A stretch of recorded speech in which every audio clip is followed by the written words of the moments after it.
Denim is in demand at Plato's Closet in West Ashley and North Charleston. Get cash on the spot for everything denim. Bring in your trendy and classic styles of gently used name brand denim. Get paid for your denim shorts, skirts, jackets, jeans, and more. We're looking for denim that is blue, black, or a bold color, and jeans in styles like mom jeans, bootcut, baggy, flared, and ripped. We want everything denim. Sell your denim for cash at Plato's Closet today. Plato's Closet, located in West Ashley on Sam Rittenberg Boulevard and North Charleston on Rivers Avenue.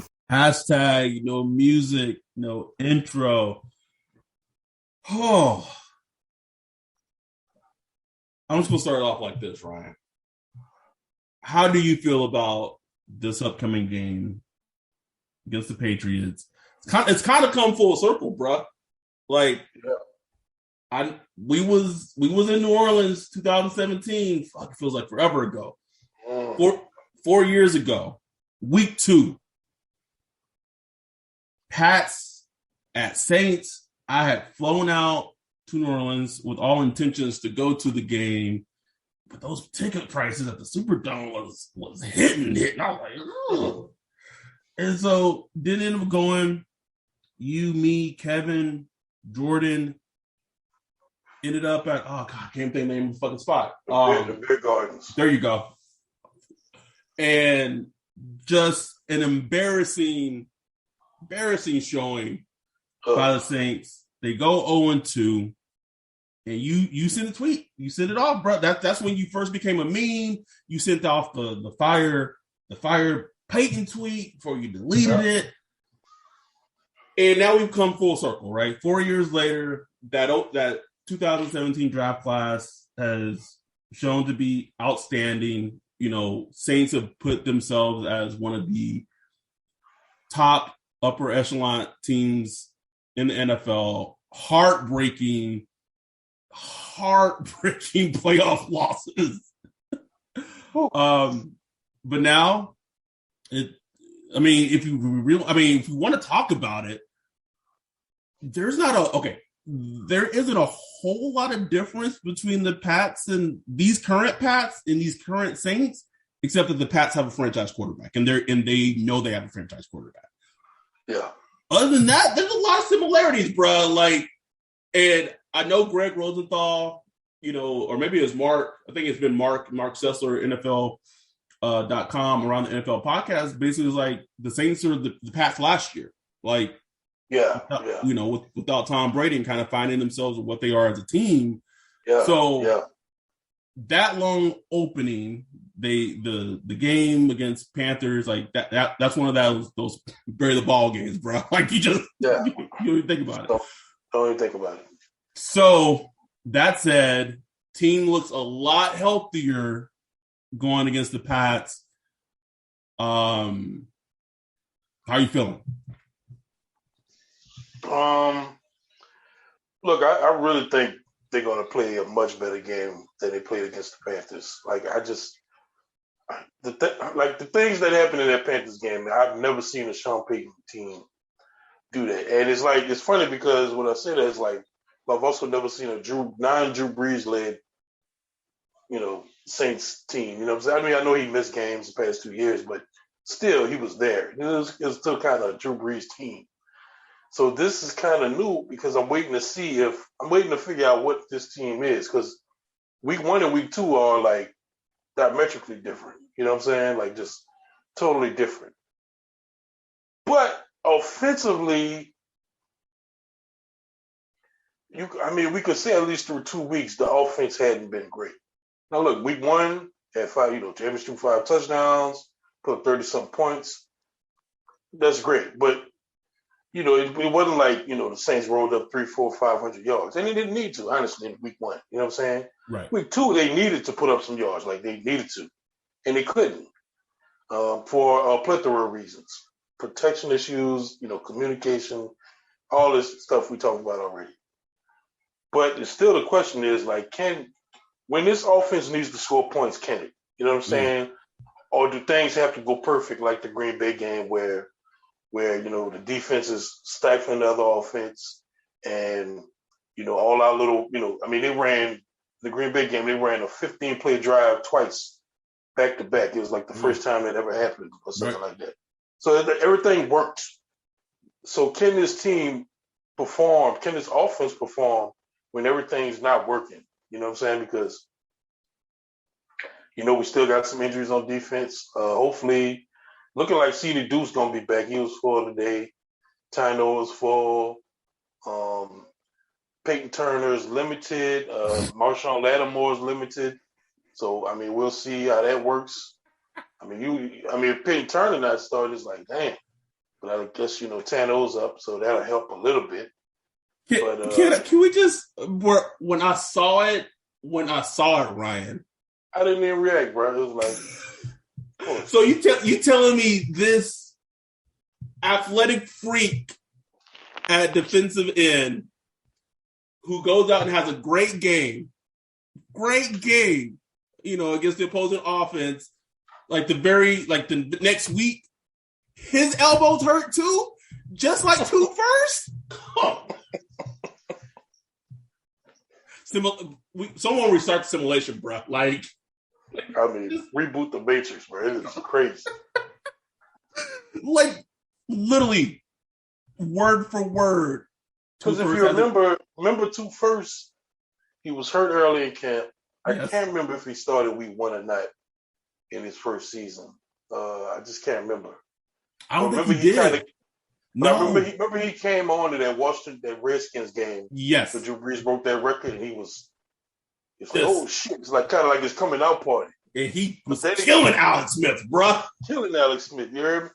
And I think he played a couple of more games till the Vikings game maybe, and then he got hurt, and it was just like, that was it. It was like that's it. Then the next year, same thing. Next year, after that, same thing. It's like, oh, so I'm just hoping that's not the case with Peyton Turner, but damn, it's starting just like that, bro. It's like, what? And like the roof for you. We ate crow after the Panthers game. He played a hell of a game. We as Saints fans, like you said, we want to root for him. We want him all the success. But I'm like, I need someone hand them another script. This is a reboot, bro. No one asked for this reboot. It's crazy, man. It's insane. I tweeted this earlier. I think yesterday, today. It was yesterday because the injury report first came out yesterday. I said because he was full at practice. I said if Pete Warner is healthy, he is starting. He is starting next to DeMario on Sunday. You can't convince me otherwise. Think he'll start, or you think he'll him and Bond trade places? No, bro. DA doesn't strike me of doing the Dallas thing of rotating linebackers, and which was one of the wildest things I've ever seen a defense do, bro, in week 1. I just, the way I see it, again, this is no disrespect, to Zach Bond. They drafted Pete Warner 60 overall. They drafted him in the second round. He's gonna start. My thing, I go back to that, and we talked about it, we talked about it at the draft. It's not really about the preview. It's just okay, so if Warner's gonna start next to DeMario, and let's hypothetically say he does, then what the fuck happens to Zach Bond, who was a 3rd round pick? Y'all ain't rushing the pass. Y'all ain't using him to rush the pass. You know what I'm saying? It just makes me annoyed. It's just what? Anyway, we said this on the recap show towards the end, is Bill Belichick is notorious schematically taking what the offense wants to do and taking their best player out of the game. That Panthers game, they took AK out the game, but they took the offense off the game. It was just all encompassing, right? That said, there's going to be a lot of attention on AK, obviously. I really think this is going to be a game, and I don't know if it's going to be Kenny. Hopefully Kenny Stills is elevated and he's starting. But can our wide receivers, can our skill position players, non-AK, just do something, bro?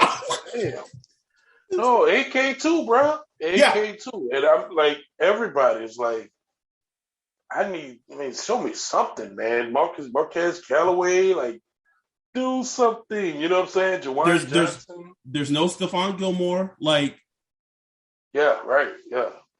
I will. It's very. I guess I don't know if it's frustrating or what the right term is, and maybe it was a Drew thing. But like, go back to? I know people don't like to think about it, but like, go back to 2018, first game against the Rams.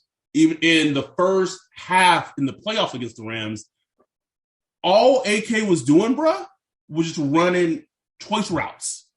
Right. He doesn't. They don't do that. Where is it? The same, like Joe Lombardi was running the same damn routes we used to run with McCaffrey, and he was putting choice routes on. Joe Brady. Yeah, Joe Brady. I'm sorry, I said Joe Lombardi. Joe Brady. It's like I was looking at him doing with McCaffrey. I'm like, why aren't we doing that, bro? No linebacker can deal with AK in those routes. Nobody. But I don't know, Sean. I don't know where it's going from the offense, bro. But it's going. Right. It's going missing. Like last year, I attributed to Drew Brees. Like, okay, they're trying to, they want to keep him in the flats or whatever to protect Drew Brees, this and that. Okay, but now I'm like, why aren't we utilizing? I don't get it. I don't know. I would love for like one of our beat reporters to like ask that, like, hey, why aren't we using Alvin Kamara like in the passing game more, not just in the flats or just just leaking out into the flats or whatever. Like, use him, like, get him linebacker on linebackers and abuse the linebackers like we used to do. Like, we used to do that shit all the time, man. It is perplexing to me, Ryan. Like, it's very perplexing. But, like, this game, it's gonna sound a little hyperbolic. And I know it's just the Patriots. I know it's the AFC game. But, like, to me, like, this game is, like, the story of the season. Because and I get it, Mike Thomas is out. I get it. But if these guys can't like show up and make some plays, like that's not going to get fixed. Besides maybe AK, right? That's not going to get fixed anytime soon. See, I kind of disagree with you because I've just been thinking about this a lot lately. And I'm wondering if this team is kind of out of gas early. Kind of mentally, and maybe I'm projecting. Maybe I'm just projecting my own shit. But bro, they've been road warriors for 5 weeks now, bro. Yeah, man. Like on the road, COVID, coaches, injuries, all kind of shit. Practicing at a college at TCU. I mean, they're humans, bro. Like they are human beings, and like that type of shit, like that kind of dysfunction. Like I know Sean Payton, like he did a good job. They came out week 1 and they played their ass off. But I do wonder if all that shit is just kind of nipping at them. One thing I noticed, like just looking at a lot of tape clips of the Panthers game, when James was getting knocked down, nobody was helping him up. And I'm not even saying that as like, they don't like James. It just looked like a team that was just kind of checked out. You know what I'm saying? Just checked out and tired. Just tired, like whatever, like, you know what I'm saying? And they're human. Like I've been like that at my job. You've probably been like that at your job. I don't know, but like it happens where it's just like, it's just like you're just tired of the shit. And I do wonder if that has creeped in kind of to the locker room. And who knows? Like I said, maybe I'm projecting. You can't read these dudes' mind, man. They're professionals. But it's just something that I kind of noticed just looking at the tape. I was looking at a lot of the body language of AK, body language on the offensive line. I didn't see that sense of urgency of like, we got to get this shit done. It was just kind of like, let's just get through this shit. Let's just get through this, man. And who knows? Maybe that was the case and maybe not. But especially for such a game that was in hand, it wasn't like they was getting blown out, 32 to 7. It was, the game was like 17-0 and 17-7 for a little while. It was like a game that was in hand, but I just didn't see that sense of urgency. So I wonder if mentally they just kind of exhausted, which is completely understandable. Now you got to go up against the Patriots, who are going to test you mentally. You know what I'm saying? Like Bill Belichick is going to put it on you. He's going to walk up them linebackers in the A gap to see if y'all fix that shit. Like, let me see, y'all fixed it? Because They gonna test him early, bro. Like, oh, it's coming. Like Dante Hightower, Calvin Noy. Oh, they coming, bro. Like they coming, man. They coming. So it's gonna be interesting to see that. It is. It kind of sucks that like, you know, both teams aren't their full strength. Like Sean doesn't have Mike Thomas to use. There's no Stephon Gilmore because like this is literally like great on great, like offensive mind, defensive mind. Like it doesn't get any better than this. But I and it's a great point that you made regarding all the adversity and everything that they've been through as a team. We even having hit on the roof. The roof was on fire, bruh. The roof was on fire. The Superdome. I've never seen that. It's one of the things I've never seen. Like watching the Superdome on fire, you never think of the Superdome roof on fire. You never think of that. Never. But yet that happened. But kind of back to the point I was making is just I do expect there to be tons of attention to AK, and it's really going to be a game where other people got to step up. Adam Troutman got to step up, like you said. Callaway, bro. I was watching, you know, a little bit of the Thursday night game tonight. The rookie Tommy Trouble from Notre Dame out here making plays for the Panthers, bro. Making plays. Like, where are the plays, man? Where's the reaching down to get the pass or jumping over some guy's head to reach over? You're like, where are the plays, bro? Like, it's too much. Like, where the dogs at, man? Like, and it's crazy because when I think about this game,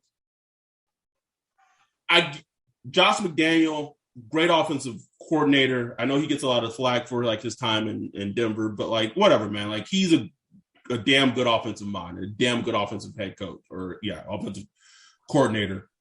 Mac Jones, we talked about Mac Jones. This is also like the what if game, right? If the Saints were been able to trade up, you know, there's, you know, I think Michael Lombardi said that they were trying to get Mac Jones. We talked about it. We did a whole episode on Mac Jones when we thought he was going to be in the late first. Go back and watch his tape at Alabama. Everything that Sean would want in a quarterback, he had it. So that said, Mac Jones is still a rookie quarterback. And if the defense is more, you know, healthier and getting more players back, it's weird to say, but like the defense, besides maybe pass rush, which is a huge part, but it's one of the things I worry about the least. Right. No, that's true, man. If they're healthy, if they're healthy, don't worry about it. That's crazy. But I do expect. I said I think Pete Warner's going to start. If I was a betting person, I'd put money down on it. I think Josh McDaniel's going to say, "All right, who's this rookie? Oh, we're 20 at. Oh, James White, go do your thing." Something else I think, especially offensively, when the Pats are on offense, you know, they have Hunter Henry. They, you know, sign Hunter Henry as a free agent, sign Jonnu Smith as a free agent. They can come out in 12 personnel where it's all right. Are they going to be running the ball, or are they going to be, you know, are they going to be throwing out of 12 personnel? You know, we can talk about how 12 personnel, even 13 personnel, kind of for a period there, like really changed football, especially in New England and for New Orleans when they had Who-Man and all that. But I mean, the Pats do have weapons. They have Nelson Aguilar, they have Jacoby Myers, you know, they have the two tight ends. And honestly, though, it's really going to start with Damian Harris. Like, if my plan, if I'm DA, Dennis Allen, defensive coordinator of the Saints, is, and I think Sean will probably want this too, is like, let's see if Mac Jones can beat us. Yeah, no, and look, the Saints defense can give them problems, bro. Like, they really could. And, you know, the New England's offense hasn't been, like, crazy good. You know, Mac Jones has been, you know, really good, but it's, you know, they've been playing a lot of small ball, kind of like us. And, you know, I saw that they were getting questions about, like, Josh McDaniels was getting questions this week about like the deep ball and stuff like that. So I wouldn't be surprised if you start seeing some shots being taken, because you know how the coaches are. Like when the media start asking about it, the coaches be like, let's dial up 2 shots. You know what I'm saying? So I wouldn't be surprised to see like a shot to Nelson Aguilar or a shot to Jacoby Myers or something like that. But if you just look at their production, it's just a lot of intermediate, short and intermediate type of stuff. So, and they can kill you with that, like just 1,000 cuts. You know what I'm saying? They can kill you with that all day. So, James White and all that shit, you just got to be prepared for it, man. It's gonna be one of them games that's gonna real key for CD Deuce. I'm really glad he's gonna be back because I think he's gonna play a major part in the slot. I'm not sure who plays in the slot for New England, but I think that's gonna be one of the areas because come on. Mac Jones, he likes that middle of the field. So I think that's gonna be where the game is at, bro. Yeah. Oh, absolutely, for sure. And obviously, depending on what happens with Peyton Turner or whatever, but like that pass rush to get a little more friskier, bro. It needs to, bro. Like especially on 3rd down, like it needs to get better. Like because right now it's like week 1, it was just like basically MD 2 first, a little bit of Cam Jordan. Week 2, it was like basically Peyton Turner and a little bit of Malcolm Roach. Malcolm Roach was getting in there, So I don't know. They got to put it together, man. They're gonna have to really just kind of. I want to see DA kind of dial up. DA, he really has not blitzed. I expect him to, bro. Yeah, he really had blitzed a lot so far this season. I want to see him kind of try to test Mac Jones out, see if he'll pick it up. But it's gonna be important to just kind of school Mac Jones, like just take him to school, bro. Yeah, like Brian Flores was able to do a little something to him. But you gotta watch out for. New England defense, man. They've been pretty. I ain't gonna say great, but they've been good at taking care.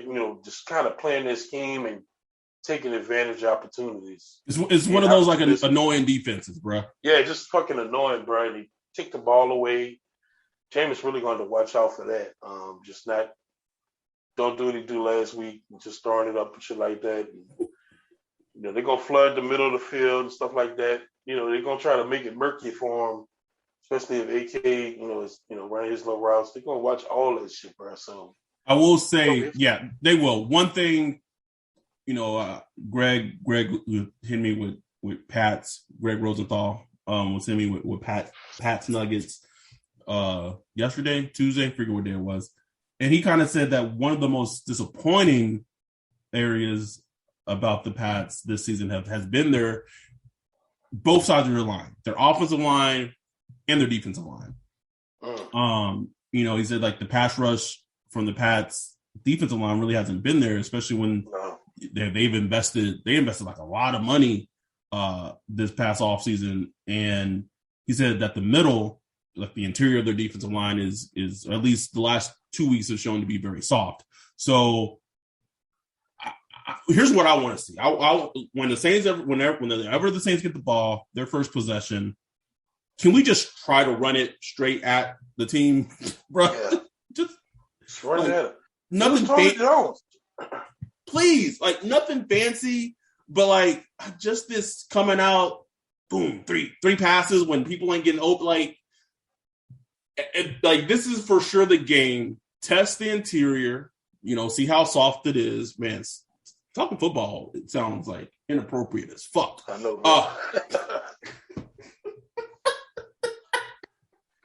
Gotta hit them guts.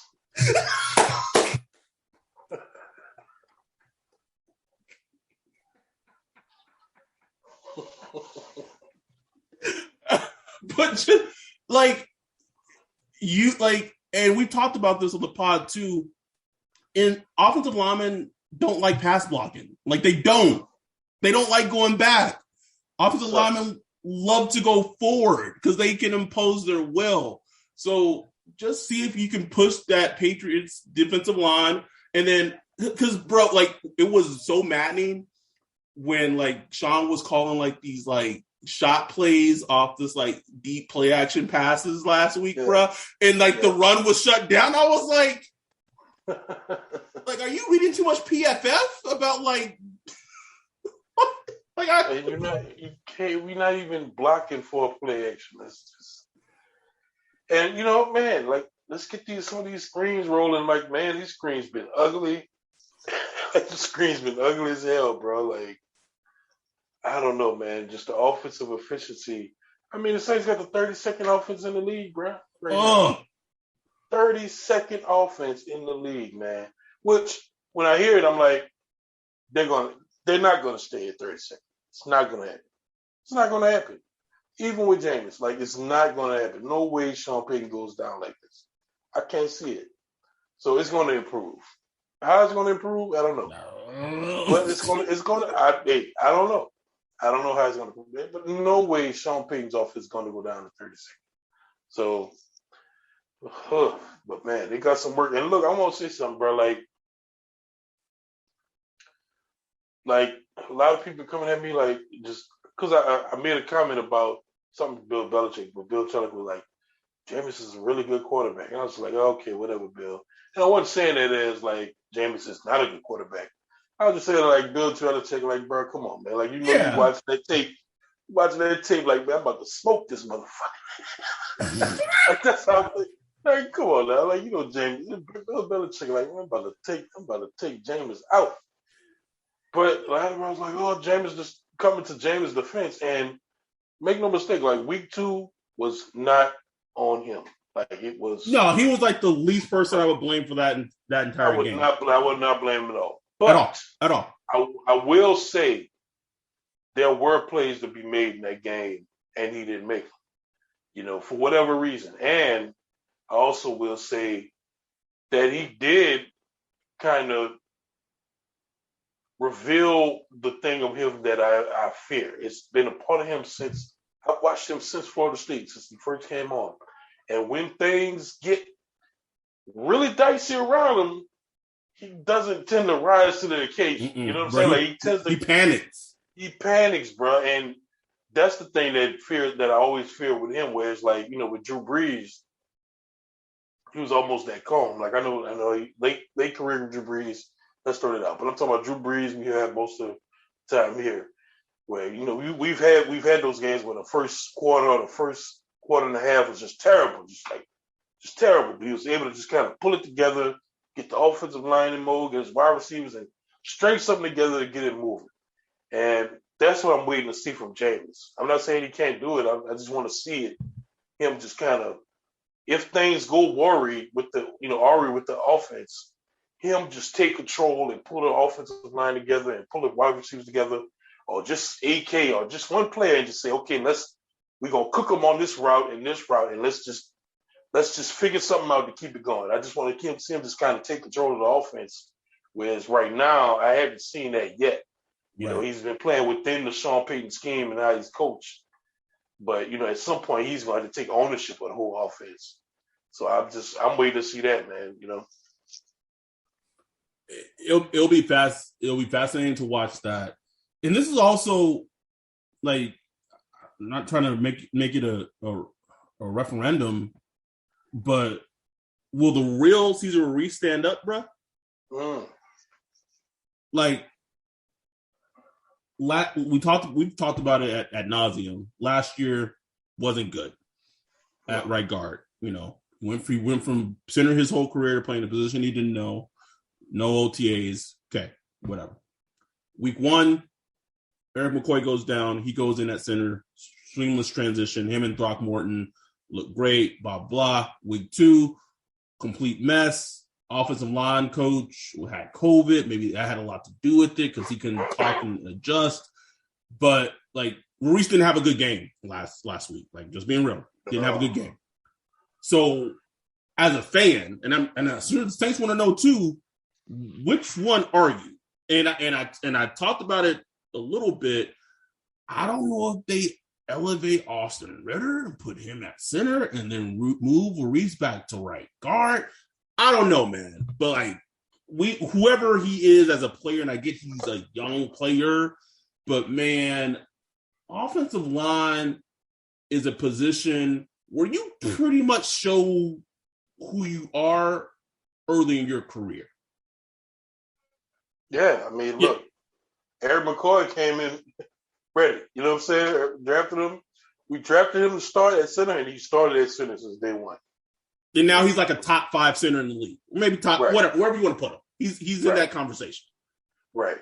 But I do, Caesar's not playing with Drew Brees, so if they do elevate the other dude, I really think it's more about having a grasp on the protection. Yes. Now, I really want to know. I wish somebody asked, like, what's Jameis' experience with calling protections and stuff like that? Because I mean, Jameis ain't no dumb dude. Like, he's a smart, smart quarterback. He's literally a football savant. He is, bro. Like, he's really a smart quarterback. So I'm like, let him handle that shit, or at least like divvy up the, And from what it sounded like, Sean Payton said, like, everybody calls it as coaches and the quarterback and the offensive line, but it was kind of a non-answer. So I really want to know, like, who's responsible for that shit? Like, you know what I'm saying? Like, that is so important, man. Like, it's such an underrated part of the game, but it's so important. And I think the team, Sean Payton included, is kind of shocked at how much Drew Brees did. Like, they really didn't. I think they knew, but they really didn't know. That's man. I'll use this as like an analogy, bro. Like, let's say you're in a relationship for like 16 plus years. Ooh. Right? And then let's say something just happens and whoever you're in a relationship with break up, maybe like a death, like whatever it is, that person is just no longer there. And then you as a person by yourself quickly realize, like, shit, my other half did so fucking much for me and our relationship and where we live. Like, everything is just like shit. Like, sometimes the grass ain't green on the other side. And we talked about it more like from a football standpoint. Like, it's gonna be some dark days. And I think that was more talking about from like quarterback play. But something that I don't think even us we've thought about is like, bruh, Drew was everything. Right, exactly. You had a coach on the field, like literally a coach on the field. So something that the coaches miss that should have been coached up, Drew Brees would catch it. You'd be like, oh, well, look, we need to work on this. When this blitz is coming, I need you to do this. Or, I talked about this offseason, like a lot of the playbook that we attribute to Sean Payton, which, he's brilliant, obviously, but a lot of the playbook they run during games, some of that is just Drew Brees and his receivers, the shit that they work on. Like, look, if this fucking cornerback is playing this kind of shade or this leverage on this play, and, if we're doing, this cover 3, we're going to do this. So there's a lot of things that they just come up, and right now it's just, that's not there because, it's just a new offense. So it's just it's such an offensive transition. That's why I kind of agree with Mark, Mark Sessler, when it's kind of like we are similar to the Patriots last year this year because our wide receivers are trash. We've got a quarterback that's trying to integrate himself and learn something, learn a new offense. And you have a staff that's trying to learn a new player, a new quarterback after coming off a quarterback that's been there forever. You know what I'm saying? Like, literally forever is literally a part of the infrastructure of the team. So you try to replace that shit. So I just think it's time. So I'm just saying that, like, trying not to react too much to this New England game, regardless of what happens. Like, I really don't know. But regardless of what happens, it's still like a team trying to figure itself out. And, but I think I did get kind of brought down a peg or two after week 2 because I wasn't thinking Super Bowl, and then but after Green Bay, I was like, I caught a little of that fever. I was like, oh yeah, team might be a little dangerous. But now, and I still think they could have the potential to be dangerous. But now I'm just kind of like, it's just too much. It's just too much they got to deal with right now. That they, it's just a lot to work on. And they still could be dangerous. They still can make the playoffs, but like just don't think past that. Like just think. And I'll say this, man. Carolina's 3-0. Tampa Bay looking like Tampa Bay. Yeah. We gotta make the playoffs, bro. And you know how it is with the Saints, bro. Like once we fall behind, it's not like we're gonna move up and catch up. We're gonna lose a stupid ass game at some point, but we'll always be a notch too behind, bro. Like that was before Breeze and Sean Payton. It's always been like that. Always, man. Yeah. I mean, I think for the most part, we kind of hit on it all. We kind of covered it all. Like this to me, like, can Deontay Harris like make a play on special teams, bro? Like, can you just run one back? He itching to do it, bro. He itching to do it, man. Just run one back. Can we see some more Juwan Johnson? Like whatever. And I need to go back to the point I was making on Tommy Treble for the Panthers. Adam Troutman, something, bro. Can I see something? I tweeted it today because I was just thinking about it in totality, bro. Ruiz, Troutman, Bond. Bro, I tweeted last year draft class looking a little shitty boo-boo. We'll see though, man, because week 1 it was looking all right. So right. You're right. We'll see, man. But that's right. But that's the nature of fan. That's the nature of fandom, bro. Like, yeah.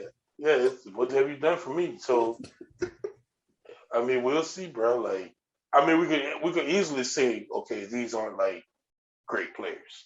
They're not great. Yes. Great players show you they're great very early. Yes, very early.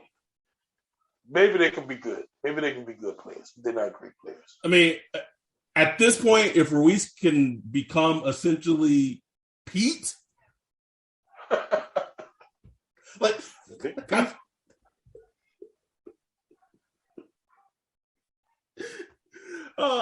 you got something to say about Pete? I don't got nothing to say about Pete. I ain't got nothing. We have more poor Pete. I will say this though. So going forward, we do hope to start doing our preview shows Wednesday night.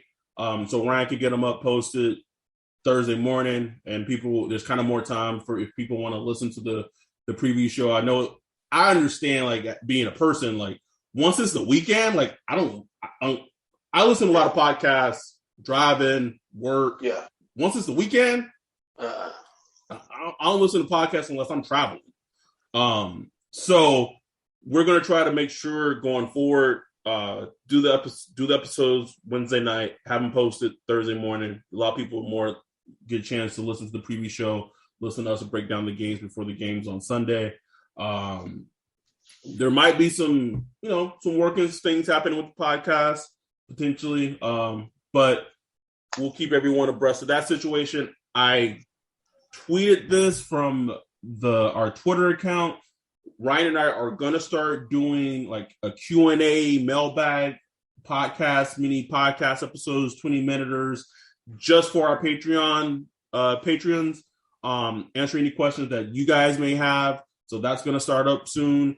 Again, a way to give back to the people that support us. I'm 1-1 in the fantasy football league. I don't know how your 4 quarterback strategy is working. Terrible, bro. I know I always sound like talking about fantasy, but I fucking bitch Lamar for Dak this past Sunday, and fucking big goof. Stupid, just stupid. It's fucking stupid. So I'm 0-2, bro.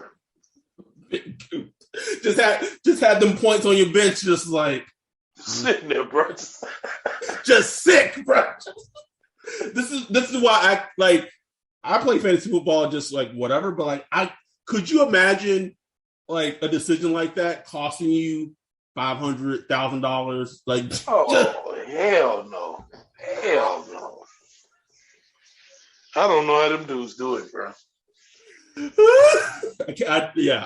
I can do daily because daily is just like you pick the team, like whatever, like have like. But yeah, no, I couldn't do it. So game on Sunday. We'll have the recap pod on Sunday night. We are still. Again, we want to make sure that the people who supported us first and are supporting us becoming patrons, so they're still going to get the recap show Sunday night. It's going to be posted on the Patreon page, and then Ryan will post it on Monday for everyone to everyone else, general public. But yeah, like we are excited about the direction of the podcast. We think we have some fun, exciting things on the horizon that we're excited about that we can't talk about right now. We'll see if it happens. But other than that, man, like I know it's an AFC game, but I think this is a big game because 2-1 going to play the Giants for their home opener looks a lot different than like 1-2, bro. Oh man, that'll be so different, bro. They could figure out a way to just win. Just win. I don't care. Yeah, they beat the Patriots and then they go 2-1 and they can go against the Giants team, like in the dome gonna be loud. People screaming for something, man. Like, bruh. Like, that's what I'm saying. Like, that could change the season. Bro. This is a huge. Like, I said it on the recap show, and I know it's early. But like, this is a big game, man. Like, it's a big game for like the Saints in the upcoming season. But we're gonna see how it plays out. If it goes well, we're gonna recap it. If it goes shitty, we're gonna recap that too. But and y'all listen, if it goes shitty, y'all listen to that too. Because I noticed like when we play shitty, y'all be like, I ain't listening to these. I ain't listening. Them numbers dropped for that Panthers game, bro. It was like that. It's like that meme, bro. Throwing the headphones off. Exactly. Just get this shit away from me. But just listen, because at the end of the day, I feel like whether the Saints win or lose, our perspective is what people come for. So we're always going to give you perspective, even if they lose. It's going to be perspective. We're going to keep it 100, man. That's it. So anyhow, with that, we're going to get out of here. We'll be back Sunday night. With that, we're out. Peace. Denim is in demand at Plato's Closet in West Ashley and North Charleston. Get cash on the spot for everything denim. Bring in your trendy and classic styles of gently used name brand denim. Get paid for your denim shorts, skirts, jackets, jeans, and more. We're looking for denim that is blue, black, or a bold color. And jeans in styles like mom jeans, bootcut, baggy, flared, and ripped. We want everything denim. Sell your denim for cash at Plato's Closet today. Plato's Closet, located in West Ashley on Sam Rittenberg Boulevard and North Charleston on Rivers Avenue.